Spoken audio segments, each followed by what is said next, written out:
오늘 저희가 함께 좀 깊이 들여다볼 자료가 있는데요. 네, 바로 예일교회 한 목사님의 설교 말씀입니다.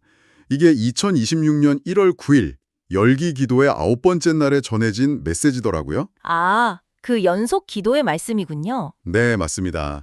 사실 많은 분들이 요나 이야기하면 딱 떠오르는 장면이 있잖아요. 그 거대한 물고기 뱃속에서 기도하는 거요. 그렇죠. 가장 드라마틱한 부분이죠. 그런데 오늘 이 설교는 그 모든 사건이 다 끝난 뒤, 그러니까 마른 땅 위에서 벌어지는 요나의 진짜 속마음에 집중을 합니다.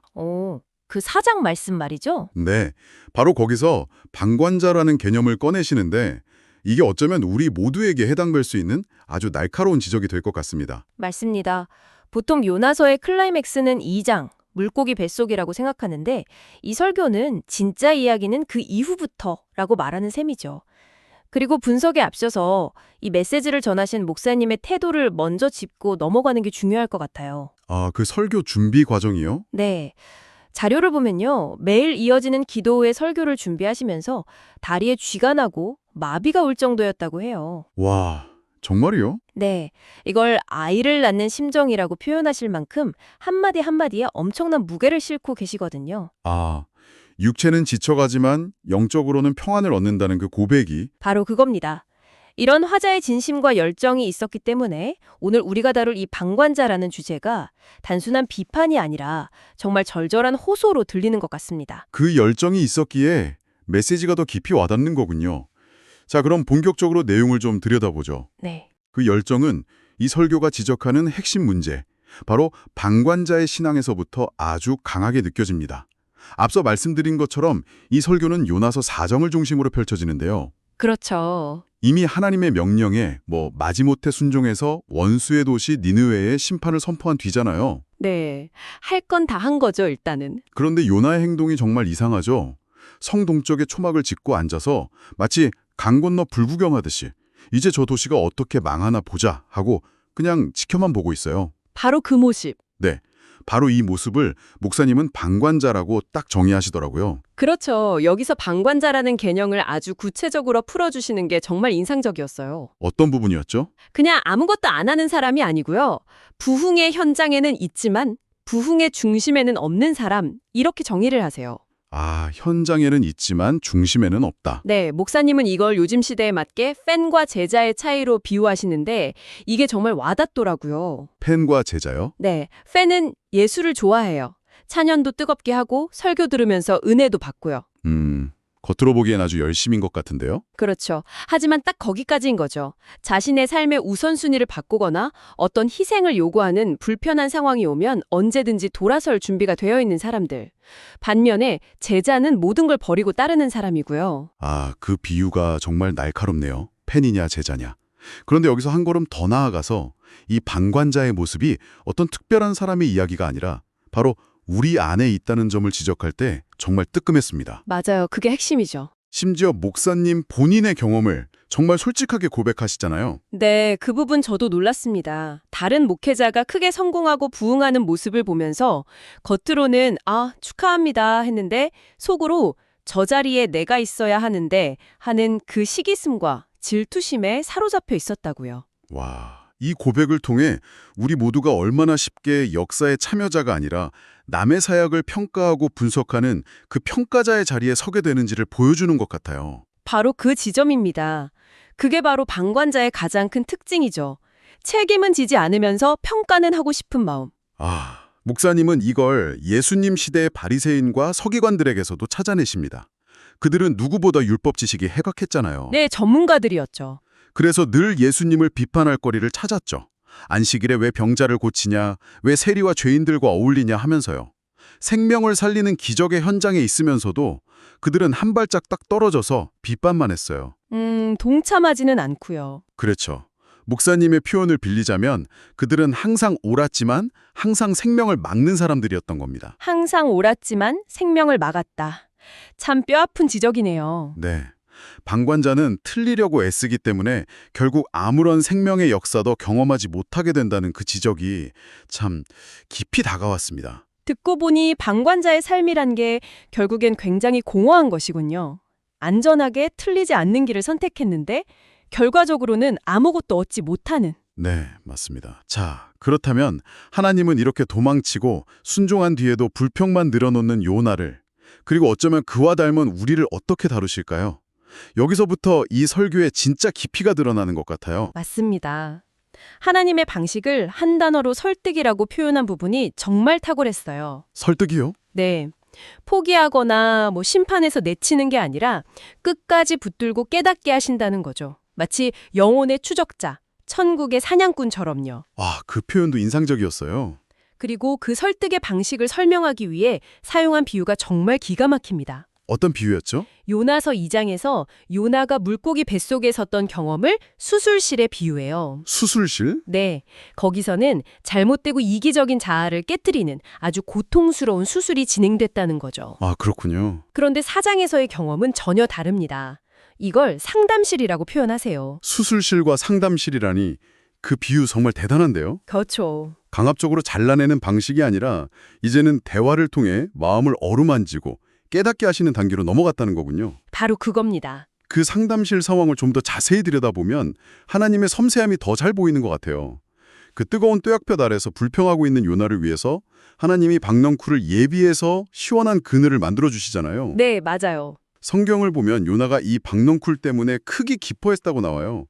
모처럼 요나에게서 긍정적인 감정이 나온 순간이죠. 네, 그런데 바로 다음이 중요합니다. 하나님은 곧이어 벌레와 뜨거운 동풍 또한 예비하셔서 그 박넝쿨을 하루아침에 시들게 만드시죠. 아, 그러자 요나의 기쁨은 순식간에 극심한 분노로 바뀌죠. 사는 것보다 죽는 게 낫겠다며 격하게 화를 냅니다. 맞아요. 바로 이 순간이 하나님께서 준비하신 상담의 하이라이트인 거죠. 하나님이 요나에게 물으세요. 네가 이 박넝쿨로 말미암아 성내는 것이 어찌 옳으냐. 아, 이 대목을 들을 때마다 정말 제 자신을 돌아보게 돼요. 그렇죠. 사실 저도 그렇거든요. 전 세계에서 일어나는 끔찍한 비극 소식을 들을 때보다 당장 제 스마트폰 인터넷 속도가 느릴 때 더 화가 날 때가 있어요.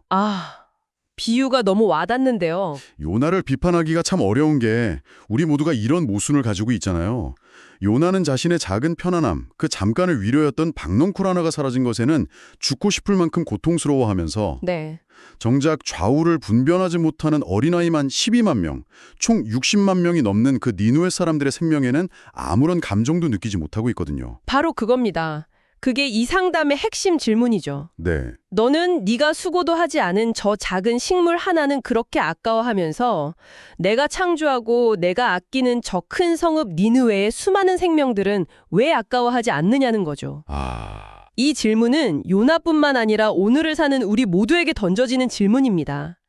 나의 작은 상실, 나의 작은 고통에는 밤새워 기도하고 절망하면서 정작 하나님의 마음이 쏟아지고 있는 다른 영혼들의 구원을 위해서는 얼마나 간절하게 아파하고 기도해 본 적이 있느냐는 거죠. 와. 이 설교는 이 지점에서 청중의 마음을 정면으로 파고듭니다. 자, 그럼 이 모든 문제 진단과 하나님의 설득 과정이 결국 우리를 어디로 이끌고 가는 걸까요? 설교의 후반부는 이제 방관자의 자리에서 일어나라는 아주 강력한 초대로 넘어갑니다. 네. 단순히 일어나라고 외치는 게 아니라 아주 명확한 대안을 제시하죠. 네. 요나와 정반대의 인물로 에스더를 등장시키는 것이 아주 효과적인 대비를 이룹니다. 아, 에스더. 에스더는 당시 왕으로서 페르시아 왕궁이라는 가장 안전하고 풍요로운 자리에 있었잖아요. 그렇죠.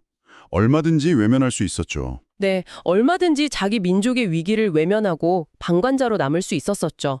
하지만 그녀는 죽으면 죽으리이다 라고 외치면서 민족의 고통이 있는 현장 속으로 스스로 걸어 들어갑니다. 요나가 고통의 현장인 니느웨에서 도망쳤다면 에스더는 안전한 자리에서 나와서 고통의 현장으로 들어간 거죠. 이것이 바로 방관자가 아니라 하나님 역사의 주관자, 즉 주인공이 되기를 선택한 사람의 모습이라고 설교는 강조합니다. 방관자냐 주관자냐 이 대비가 정말 명확하네요. 그런데 여기서 한 걸음 더 나아가는 개념이 등장해서 정말 흥미로웠어요. 어떤 부분 말씀이시죠? 단순히 사역자에 머무르지 말고 동역자가 되라는 메시지였는데요. 사실 처음 들었을 땐 그게 그거 아닌가 싶었거든요. 아, 네네. 그런데 그 차이를 설명하는 부분이 정말 인상 깊었습니다. 저도 그 부분에서 정말 무릎을 쳤습니다. 그렇죠. 사역자는 의무감이나 책임감 혹은 하나님이 무섭고 두려워서 일할 수 있다는 거예요. 요나처럼요. 아, 요나가 사역자였군요. 그렇죠. 그는 분명 하나님의 명령에 순종해서 니느웨에 갔지만 마음으로는 전혀 동의하지 않았죠. 기쁨도 없고 그저 일을 해치우는 것에 가까웠어요. 하지만 동역자는 차원의 다른 개념입니다. 하나님의 마음, 특히 하나님의 아픔을 함께 나누고 느끼는 진정한 파트너를 의미하거든요. 일이 아니라 관계가 중심이 되는 거죠. 아, 그러니까 사역자는 해야 할 일에 초점을 맞추는 직원이라면 동역자는 함께 이루고 싶은 꿈에 초점을 맞추는 뭐랄까 공동 창업자 같은 느낌이네요. 오, 정확한 비유입니다. 한 명은 의무감으로 일하고 다른 한 명은 열정과 사랑으로 일하는 거군요. 바로 그겁니다. 그리고 이것이 바로 이 설교가 제시하는 2026년을 향한 교회의 비전과 직접적으로 연결됩니다. 아, 비전으로까지. 네, 진정한 부흥은 건물 크기나 교인 숫자가 늘어나는 게 아니라 하나님의 마음을 품고 함께 울고 함께 책임지는 동역자들이 많아질 때 일어난다는 것이죠.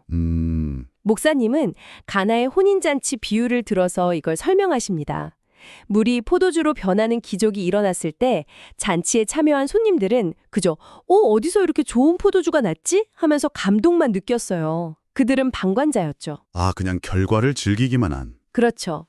하지만 연회장 뒤편에서 예수님 말씀에 순종해서 물을 떠온 하인들은 달랐습니다. 네네. 그들은 기적의 전 과정을 목격하면서 하나님의 살아계심을 온몸으로 체험했어요. 바로 그들이 동역자였던 겁니다. 와, 그 설명은 정말 소름이 돋네요. 방관자는 결과물에 대한 감동만 느끼지만 동역자는 과정 속에서 하나님을 경험한다는 거군요. 바로 그겁니다. 결국 영적인 성장은 동역자의 자리에서만 가능하다는 말이네요. 그렇습니다.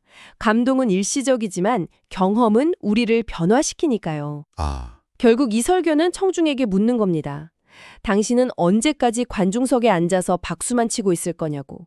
언제까지 남의 헌신을 보면서 평가만 하고 있을 거냐고 말이죠. 네. 이제 그라운드로 내려와서 함께 땀 흘리고 뛰는 선수가 되자, 즉 동역자가 되자는 강력한 부르심입니다. 오늘 우리는 한 목사님의 설교를 통해 요나 이야기의 이면에 숨겨진 방관자의 신앙이라는 개념이 무엇인지, 그리고 그 자리에서 우리를 포기하지 않고 상담실로 이끄시는 하나님의 마음, 네, 나아가 우리를 단순한 일꾼이 아닌 진정한 파트너, 동역자로 부르시는 그분의 초대까지 아주 깊이 있게 들여다봤습니다. 이 설교의 최종 결론을 한 문장으로 정리하자면 이것 같습니다.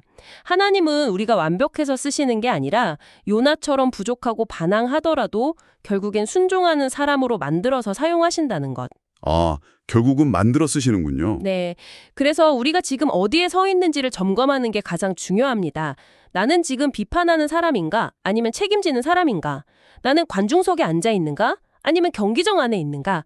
이 질문 앞에 솔직하게 서는 것이 모든 변화의 시작이 될 겁니다. 네. 비판이 아닌 책임을 지는 사람. 오늘 이 분석을 마무리하면서 청취자 여러분과 함께 고민해볼 마지막 질문을 던져보고 싶습니다. 설교 속 요나에게 그 분노와 집착의 대상이었던 박넝쿨. 어쩌면 우리 각자의 삶에도 그런 박넝쿨이 있지 않을까요? 내 작은 안락함, 내가 결코 포기할 수 없다고 생각하는 나의 경험이나 지위, 혹은 어떤 관계일 수도 있겠습니다. 네. 혹시 그것을 잃을지도 모른다는 두려움 때문에 더 크고 중요한 하나님의 부르심, 즉 누군가를 위해 기꺼이 불편해져야 하는 그 동역자의 자리를 외면하고 있지는 않으십니까?